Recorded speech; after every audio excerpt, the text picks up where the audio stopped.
हर हर महादेव। ओम नमः शिवाय। प्रिय भक्तजनों, आज सुनेंगे हरियाली तीज व्रत की कथा। आप सभी को हरियाली तीज की हार्दिक शुभकामनाएं। माता पार्वती और भगवान महादेव जी का आशीर्वाद आप सभी पर बना रहे। हरियाली तीज का पर्व जो केवल एक व्रत नहीं बल्कि स्त्री के श्रद्धा, प्रेम और तप की कहानी है। वह यही तिथि है जब माता पार्वती ने अपने कठोर तप से भगवान शिव को पति के रूप में प्राप्त किया था। इस दिन स्त्रियां सौभाग्य की प्राप्ति के लिए पति की लंबी आयु और अखंड सुहाग की कामना के लिए इस निर्जला व्रत को करती है। यह पर्व विशेषकर उत्तर भारत के राज्यों में बड़ी श्रद्धा और भावना के साथ मनाया जाता है। सांस्कृतिक उत्सव का यह रूप ले चुका है। झूले पड़ते हैं, गीत गाए जाते हैं, महिलाएं मेहंदी लगाती हैं, हरे वस्त्र पहनकर अपने सौंदर्य और श्रद्धा दोनों को समर्पित करती हैं। भगवान शिव पार्वती को शास्त्रों के अनुसार माता पार्वती ने भगवान शिव को पति के रूप में प्राप्त करने के लिए कई जन्मों तक तप किया था और हर जन्म में उनका तप और भक्ति तीव्र होती चली गई थी। परंतु भगवान शिव तो वैरागी थे। उन्होंने सांसारिक संबंधों से कोई मोह नहीं था। माता पार्वती ने एक जन्म वन में रहकर कठोर तप किया था। ना तो अन्न ग्रहण किया और ना ही जल, केवल सूखी घास और पत्ते खाकर, कभी कभी वायु पीकर उन्होंने भगवान शिव का ध्यान किया। इनके इस तप से तीनों लोक कांपित हो उठे थे। देवता, ऋषि और स्वयं प्रकृति भी उनके समर्पण के आगे नतमस्तक हो गए।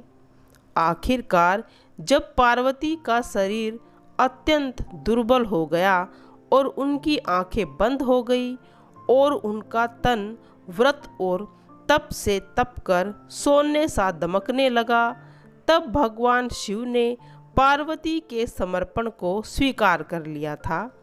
शिवजी ने उनके समर्पण को देखकर कहा, हे देवी, तुम्हारा तप अतुलनीय है। तुम्हारा धैर्य, निष्ठा और प्रेम अद्वितीय है। मैं तुमसे अत्यंत प्रसन्न हूँ और तुम्हें पत्नी के रूप में स्वीकार करता हूँ। यह वही तिथि है, श्रावण मास की शुक्ल पक्ष की तृतीया तिथि, जब भगवान शिव ने माता पार्वती को अपनी अर्धांगिनी के रूप में स्वीकार किया था। तभी से यह तिथि हरियाली तीज के रूप में मनाई जाती है। माता पार्वती को तीज माता और श्रृंगार की देवी के रूप में पूजा जाने लगा। कहा जाता है कि जो स्त्री इस व्रत को पूरी श्रद्धा और नियम से करती है वह अपने जीवन में हमेशा सौभाग्यवती रहती है। माता पार्वती का यह व्रत केवल बाहरी नियमों का पालन नहीं करता, यह तो उनके हृदय की पुकार थी। उनका अडिग प्रेम, उनका निश्चल समर्पण और परम पुरुष के प्रति उनकी आस्था थी। उनका हर जन्म इस लक्ष्य की प्राप्ति के लिए हुआ था कि भगवान शिव जो अर्धनारीश्वर के रूप में पूर्ण करना है, देवी सती के रूप में उन्होंने पूर्व जन्म में भी भगवान शिव से प्रेम किया था, किंतु पिता दक्ष द्वारा शिव का तिरस्कार सहन न कर पाने के कारण उन्होंने यज्ञ में आत्महत्या कर ली थी। अगले जन्म में वे हिमालय की पुत्री पार्वती बनी और पुनः तपस्या के लिए मार्ग पर चल पड़ी। नारद मुनि ने हिमालय और मेनका को बताया कि उनकी पुत्री पार्वती का भाग्य भगवान शिव से जुड़ा है। माता मेनका पहला तो चिंता में पड़ गई कि शिवजी तो एक योगी है, भस्मधारी हैं, शमशानवासी हैं, क्या वे मेरी कन्या के योग्य हैं? परंतु पार्वती के मन में कोई संदेह नहीं था, उनका प्रण अडिग था। उन्होंने बचपन से ही शिवजी का पूजन करना आरंभ कर दिया था। एक दिन माता पार्वती अपने सखियों के साथ नदी के तट पर गई। उन्होंने एक शिवलिंग बनाकर पूजा किया और मिट्टी के दीपक जलाकर भगवान शिव का आवाहन किया। सखियों ने उत्सुक होकर पूछा, हे सखी, क्या तुम सच में इतने कठोर व्रत कर रही हो? पार्वती ने मुस्कुराकर उत्तर दिया, हाँ, क्योंकि मेरा विश्वास तो पक्का है। शिव ही मेरे जीवन का लक्ष्य है। मैं उन्हें ही पति के रूप में स्वीकार करती हूँ और वही मुझे स्वीकार करेंगे, यह मेरा विश्वास है। उस दिन की आस्था और भक्ति का यह फल हुआ कि भगवान शिव ने माता पार्वती के सामने प्रकट हुए और उन्होंने वचन दिया कि वे ही उनकी अर्धांगिनी बनेंगी। हरियाली तीज के दिन व्रत करने वाली महिलाएं माता पार्वती की उसी निष्ठा और प्रेम को आत्मसात करती है। वे न केवल निर्जला व्रत करती हैं, बल्कि अपने मन, वचन और कर्म को भी शुद्ध रखती हैं। इस दिन महिलाएं प्रातः स्नान करके नवीन वस्त्र धारण करती हैं। विशेषकर हरे वस्त्र को हरियाली और सौभाग्य का प्रतीक माना जाता है। इसमें देवी पार्वती की कथा, उनकी भक्ति और उनके विवाह की घटनाएं भी संजोई हुई हैं। संध्या समय महिलाएं व्रत की कथा सुनती हैं, जिसमें शिव पार्वती के पावन मिलन की गाथा सुनाई जाती हैं। विशेष थाली सजाई जाती है, जिसमें पूजन सामग्री रखी होती है। लाल चुंदरी, सुहाग की साड़ी, चूड़ी, बिंदी, बिछुए, काजल, हल्दी, कुमकुम सभी चीज़ें की जाती हैं। एक मिट्टी की मूर्ति माता पार्वती की बनाकर या खरीदकर मूर्ति को सजाकर उसका पूजन किया जाता है। महिलाएं श्रद्धा से मंत्र का उच्चारण करती हैं और माता से प्रार्थना करती हैं कि जिस प्रकार आपने शिव को प्राप्त किया, उसी प्रकार हमें भी अखंड सौभाग्य का वरदान दे। अब हम श्रद्धा भाव से सुनेंगे हरियाली तीज व्रत की कथा, जिसमें माता पार्वती ने कठोर तप और राजा हिमावान की चिंता और भगवान शिव के मन में उत्पन्न भावनाओं का रहस्य छुपा है। राजा हिमावन और रानी मेनका को जब नारद मुनि ने यह बताया कि उनकी पुत्री पार्वती पूर्व जन्म में देवी सती हैं और इस जन्म में भगवान शिव को पति के रूप में प्राप्त करने के लिए अवतरित हुई है, तब हिमावान को अत्यंत विस्मय हो गया। वे सोचने लगे कि शिव तो सन्यासी हैं और शमशानवासी है, उनके शरीर पर भस्म लिपटी रहती है, गले में नाग रहते हैं और वे तो वितारंगी हैं। ऐसे योगी को वह अपनी कन्या कैसे दे सकते हैं? रानी मेनका भी यह बात सुनकर चिंता में पड़ गई, परंतु पार्वती के चेहरे पर कोई संशय नहीं दिखा। वह तो बचपन से ही शिव जी का ध्यान करती थी। मिट्टी के शिवलिंग की मूर्ति बनाकर पूजा करती, बेल पत्र अर्पित करती और गंगा जल से अभिषेक करती थी। धीरे धीरे उनकी भक्ति और दृढ़ होती गई। जब वे किशोर हुई तो उन्होंने पति से आग्रह किया कि वन में जाकर तपस्या करेंगी ताकि वे शिव को प्रसन्न कर सके। हिमावान ने बहुत प्रयास किया उन्हें रोकने का, किंतु पार्वती को निश्चय देखकर वे मौन रह गए। पार्वती वन चली गई। उन्होंने पर्वत की गुफा में निवास किया, कठोर तप आरंभ कर दिया। आरंभ में वे केवल फल और कंदमूल पर आश्रित रहीं, फिर केवल सूखे पत्ते खाकर तप करने लगी और पूर्ण निर्जला व्रत धारण कर लिया। उनका शरीर दुर्बल हो गया, त्वचा से हड्डियां झलकने लगी थी, परंतु उनकी तपस्या में कोई कमी नहीं आई।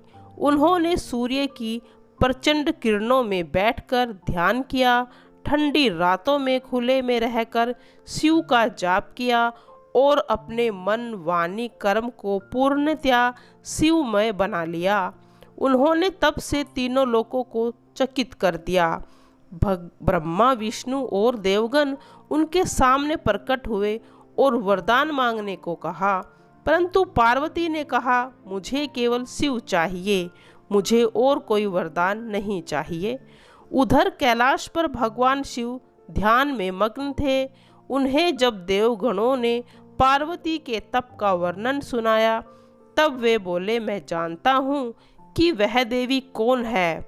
वह सती है, जो अपने प्राणों की आहुति देकर मुझे इस प्राप्त करना चाहती है कि प्रेम त्याग चाहता है, अहंकार नहीं। मैं उनकी अग्नि परीक्षा से परिचित हूँ, किंतु इस बार मुझे उनके धैर्य की गहराई जाननी है।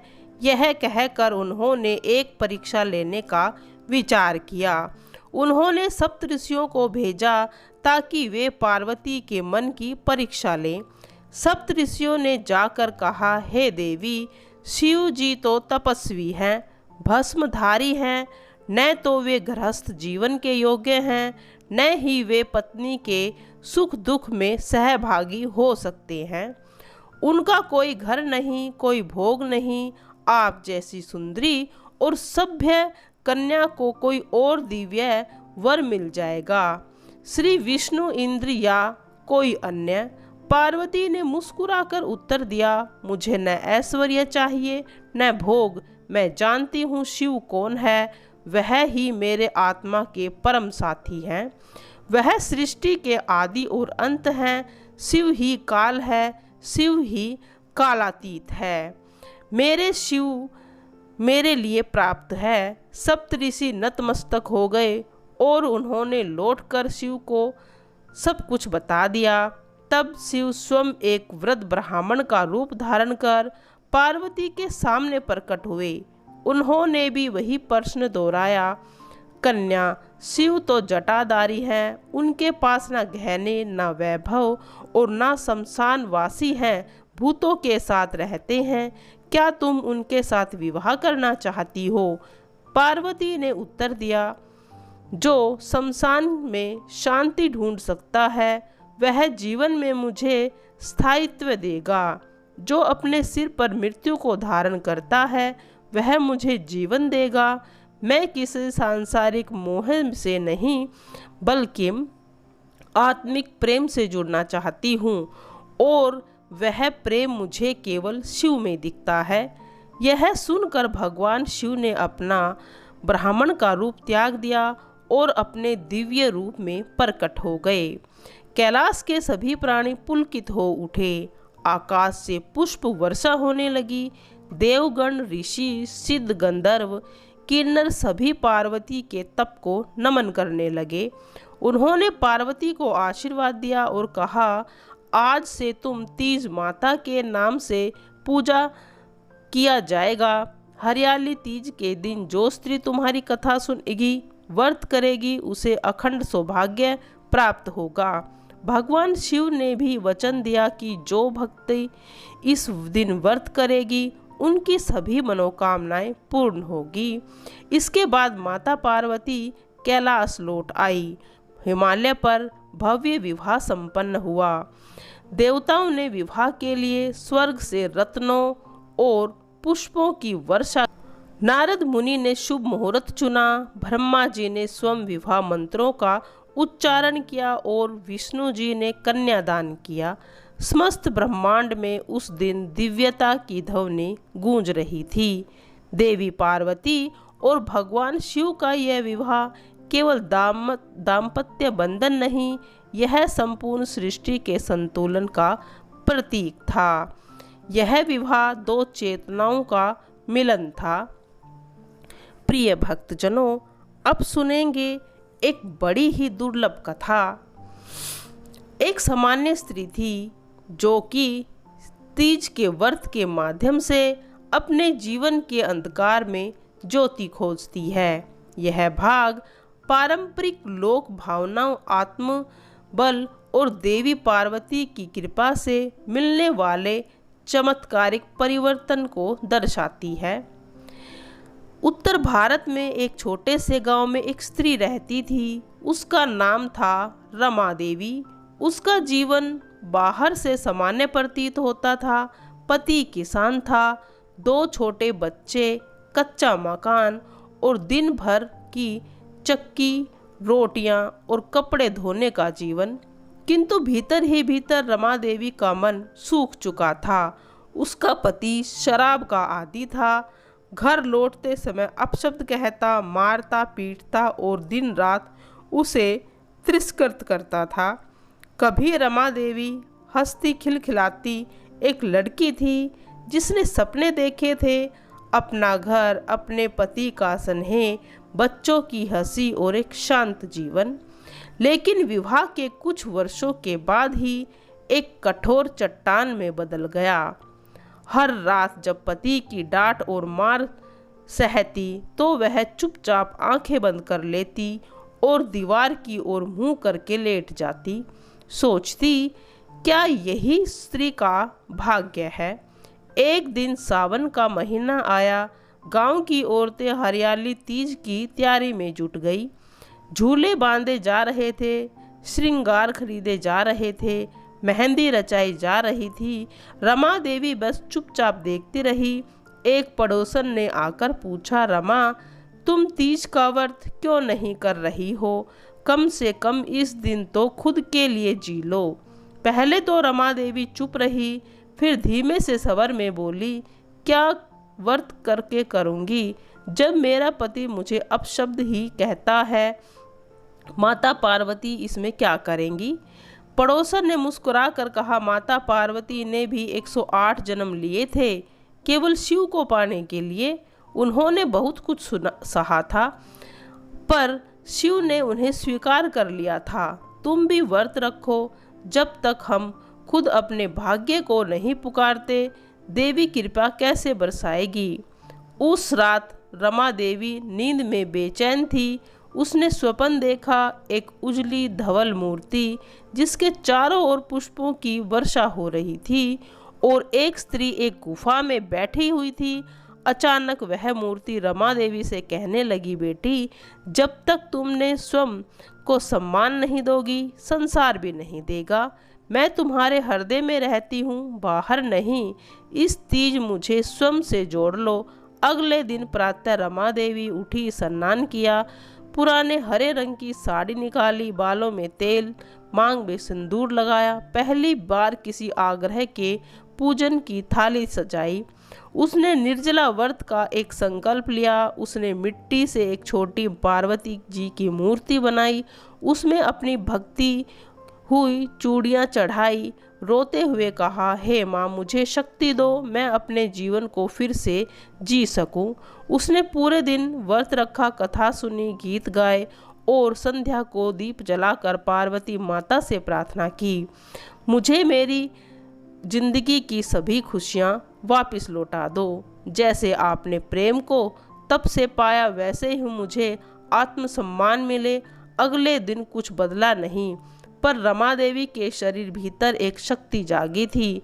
उसने अपने पति के कटु वक्त शब्दों को सुनने का उत्तर देना भी शुरू कर दिया। उसने बच्चों को अच्छे संस्कार देने शुरू किए। उसने अपने घर को छोटा मंदिर बनाया जहाँ पर वह हर दिन धूप दीप जलाती थी। धीरे धीरे उसका पति भी उसकी शांति और संयम से प्रभावित हुआ। उसे समझ आने लगा कि यह स्त्री कोई साधारण नहीं है, तपस्विनी है। उसने धीरे धीरे शराब छोड़ दी, खेतों पर ध्यान देने लगा और एक दिन उसने रमा देवी के चरणों में बैठकर माफ़ी मांगी। वह बोला, तू साक्षात पार्वती है, मैं तुझे पहचान नहीं सका। रमा देवी की आंखों में आंसू थे, पर वे अब दुख के नहीं थे, वे आशा के, विश्वास के और आत्मबल के आंसू थे। उस दिन से रमा देवी ने हर वर्ष हरियाली तीज का व्रत किया, केवल पति की लंबी आयु के लिए नहीं, बल्कि उस स्त्री के सम्मान के लिए जो हर घर में पार्वती के रूप में जन्म लेती है। उसने गांव की अन्य स्त्रियों को भी प्रेरित किया और कहा, तीज केवल तीज नहीं, यह स्त्री का जागरण है। यह प्रेम, तप और आत्मशक्ति